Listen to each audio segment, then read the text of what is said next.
이 대장동 의혹의 쟁점은 크게 두 줄기로 살펴볼 수가 있겠습니다. 하나는 관이나 정치인을 상대로 로비가 있었느냐, 다른 하나는 애초에 왜 이렇게 막대한 이득을 민간업자가 챙기도록 설계됐느냐입니다.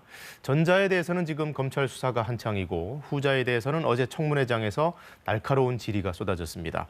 초과 이익 환수 조항 왜 채택이 안 된 건지, 당시 성남시장에게 그 책임이 있는 건 아닌지 야당 의원들의 추궁이 있었고 이재명 후보 해명도 이어졌습니다. 송낙규 기자입니다. 국민의힘 의원들은 작정한 듯 초과이익 환수 조항 부분에 집중했습니다. 그 당시에 처장이 이 또한 경제 상황을 알 수 없기 때문에 플러스 알파를 해야 된다. 본부장에게 제출을 했습니다.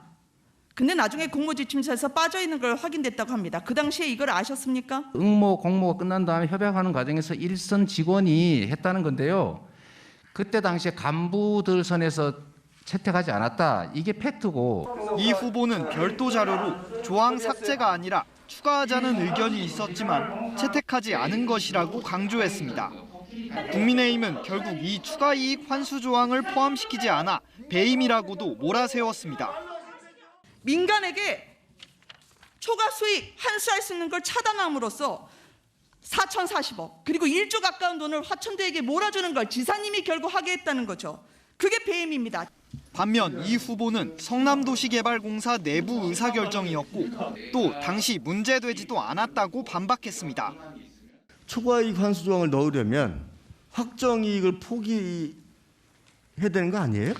당연히 그렇습니다. 두 개 다 그러니까 들어갈 수가 없잖아요. 예측보다 오를 경우에 부담을 좀 나누자 그러면 그럼 예측보다 내릴 경우에 부담도 해라. 이게 상식 아닙니까? 야당은 초과이익 환수 조항을 놓고 이 후보가 말바꾸기 답변을 해왔다고 주장하며 답변에 위증이 있는지를 살피겠다고 밝혔습니다. 국정감사를 마친 이재명 후보는 지사직 사퇴 시점에 대해 공직이라는 게 함부로 던질 수 있는 가벼운 게 아니다. 약간의 시간이 필요하다며 심사숙고 중이라 밝혔습니다. KBS 뉴스 송낙규입니다.